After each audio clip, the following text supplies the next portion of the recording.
bienvenue dans votre émission Focus CAN avec la joie, ça se comprend. Le Sénégal qui se qualifie pour les quarts de finale de la 32e édition de la Coupe d'Afrique des Nations. Au sommaire. Pour le sommaire de ce numéro, dinañ ñëw ci la conférence de presse de Aliou Cissé. Après le match, la conférence de presse aussi du sélectionneur ougandais en zone mixte après la victoire, les sorties de Idrissa Gana Gueye, Kalidou Koulibaly, de Sadio Mané dans la foulée. Nee na dootul dóorati li nga xamante ne moom mooy penalty, ça se comprend. L'enfant de Bambali. Dinañ ñëw aussi sur la réaction des supporters. Comme j'ai dit tout à l'heure, wax naa li nga xamante ne bi nii moom moo amoon démb ci Stade Caire. Le Sénégal qui gagne l'Ouganda 1-0, but de Sadio Mané malgré raté na penalty ci biir match bi. Et nee na dootu ko dóorati loolu dafa nekk loo xamante ne bi lu jaaxal ñi ñëpp gis nañ Idrissa Gana Gueye di ko tooñ entre autres ci biir zone mixte bi. Le résumé du match Sénégal-Ouganda, 8e de finale Coupe d'Afrique des Nations.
La semaine dernière, il y avait des problèmes Kalidou Koulibaly avec les journalistes sénégalais, il les a insultés, il les a traités.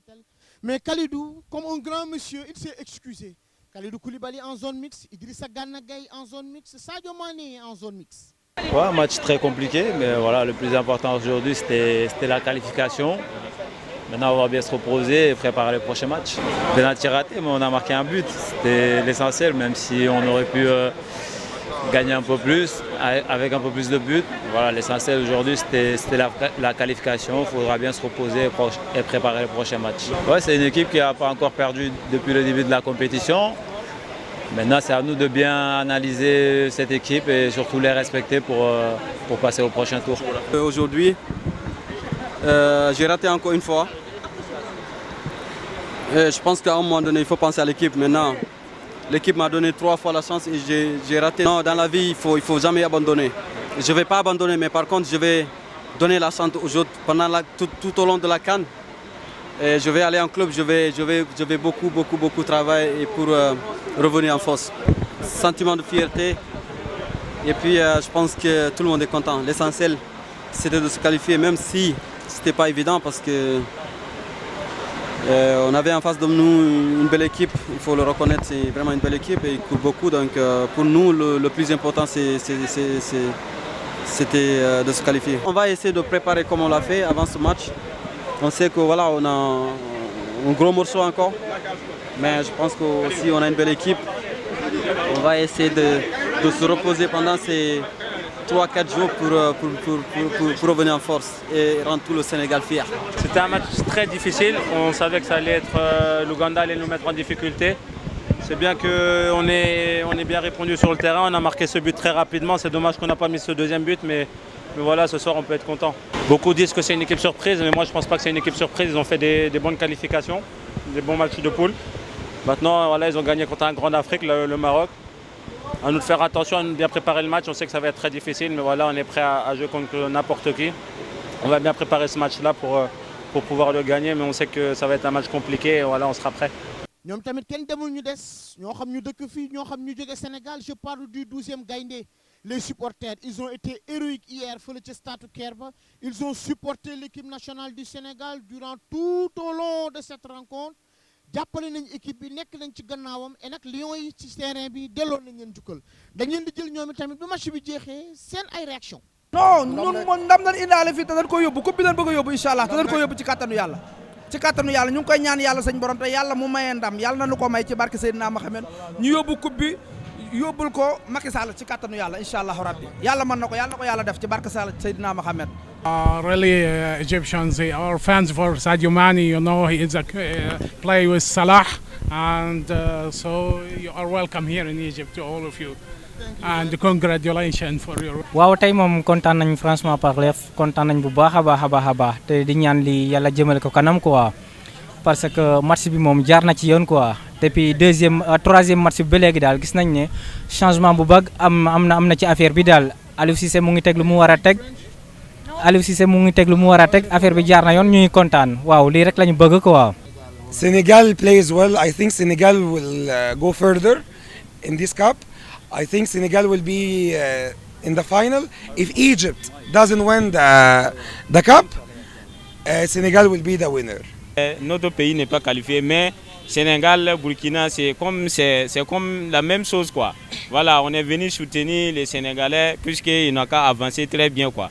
Voilà, Sadio Mané, voilà, c'est un meilleur joueur quoi. Inch'Allah cette année, celle-ci et Inch'Allah, ça sera le premier trophée du Sénégal Inch'Allah.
gis ngeen noonu la ñu féetee victoire équipe nationale du Sénégal di wax rek ni Sénégal dina daje quart de finale ak Bénin moom moo éliminé Maroc au tir au but mené 1-0 Maroc égalisé Maroc am penalty ci biir match bi à la 94e minute raté ko Béninois yi ñu yóbbu leen série Bénin les partenaires de Stéphane Sessignon qualifié ci li nga xam te ne moom mooy quart de finale nar a daje kan nar a daje Sénégal loolu mercredi lay doon dina amaat yeneen match yoo xamante ni dinañ ci ñëwaat c'était tout pour ce soir.